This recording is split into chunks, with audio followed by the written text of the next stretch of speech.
Zukira dalam ilmu majhul, artinya ada proses dia exercise latihan, bikin barang ini. Kadang-kadang bikin barang bisa nangis juga sendiri enggak, yang bagus itu nangis sendiri. Kalau yang bikin barang nangis Pak, belum tentu karena dia zikirnya hanya dalam zikirnya sebenarnya itu nangis, karena itu bawa energinya itu. Ikut nangis juga. Padahal sebenarnya ada istrinya baru tinggal 2 hari. Kebawa emosional aja lah. Karena bisa nangis juga bareng-bareng, kebawa emosional sebelahnya. Bukan karena zikir yang dibacanya. Tapi kalau sendiri hebat dia bisa menangis karena ingat dosa. Itu yang hebat. Makanya Bilghaib mananya sendiri yang tak sadar. Yang yakhsyallahu Bilghaib, yakhsyallahu Bilghaib, yang takut kepada Allah yang tidak dilihat. Mana Bilghaib pertama. Tafsir kedua, yakhsyallahu Bilghaib adalah saat dia sendirinya. Dia menangis kepada Allah, takut kepada Allah Subhanahu wa taala. Dia zikir baik secara jamaah baik, secara pribadi baik. Dilakukan aktif tadi begitu. Yang selanjutnya yang terakhir lah. Zikir ketiga definisinya tafsirannya adalah tilawatul Quran. Yang ini membaca Quran. Coba perintah salat dan salat al-Qamar untuk memuja ilahi dalam kitab walau al-Qibli salat. Perintah baca Quran itu mengikuti bahasa suratnya. Kalau diterjemah membaca sih. Makanya kan kalau cuma belajar Quran di terjemahan, ini sekarang nggak sampai 27 ayat.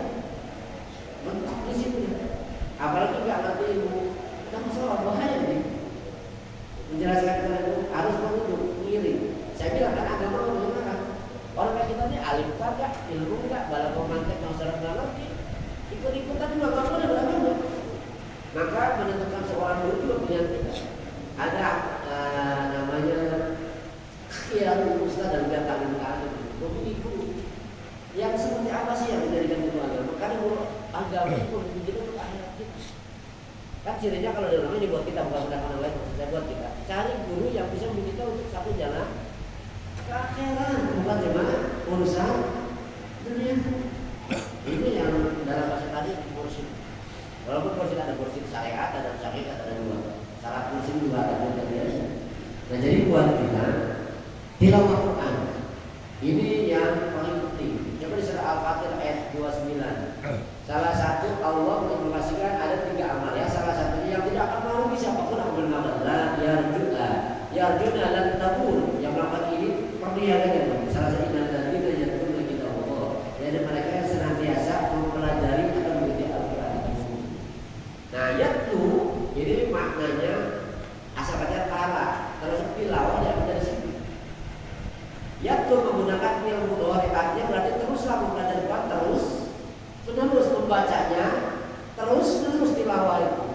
Nah dalam memahami Quran tilawah itu 3. Satu tilawah lafziyah namanya.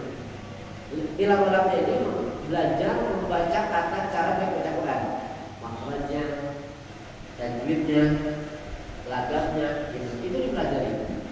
Ini harus terus menerus. Kayak di Al-Quran ini kan ada kajian khusus tahsin Quran. Bahasa sekarang tahsin Quran. Itu tilawah lafziyah namanya. Model udah baca misalnya ada dia ahli ya. Kan dulu misalnya masih belum ada. Sekarang kalau cari qori yang nafasnya panjang-panjang susah. Zaman sekarang cari suara enak. Nah akhirnya ulama mempermudah kita untuk mendu suara. Semua ilmu qori dulu mulai bayar di soal jalan. Sekarang bisa bawakan. Kita dulu belajar nahwu. Lagu nahwu itu dibawakan. Nah sekarang yang populer biasa di sekolah lagu umi katanya, penitoros. Cuma kebetulan yang ngajar ibu-ibu, jadi sebut lagu umi, yang ngajarnya emak-emak. Kalau yang ngajar Pak Juron, lagunya Abi. Karena bapak. Oh itu lagu umi yang benar, bukan lagu umi, itu lagu peros. Kalau ngerti ilmu tilawah, gurunya tilawah, rumusannya gampang lagu umi itu, tinggal hitung aja Pak.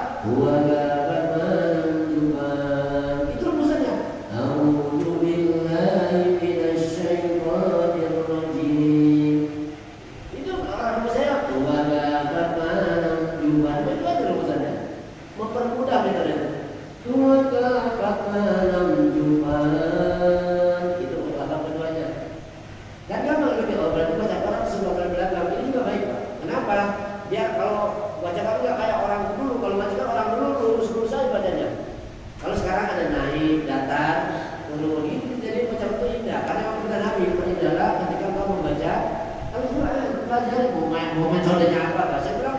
kefahaman itu punya potensi ada imam-imam yang belajar. Lagapnya apapun mustaqimnya. Pelajari itu.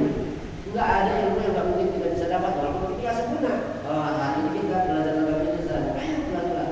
Saya di DMI, kebetulan saya Dewan Penasehat. Mas Ali nanti pada Dewan saya ada akar di DMI itu.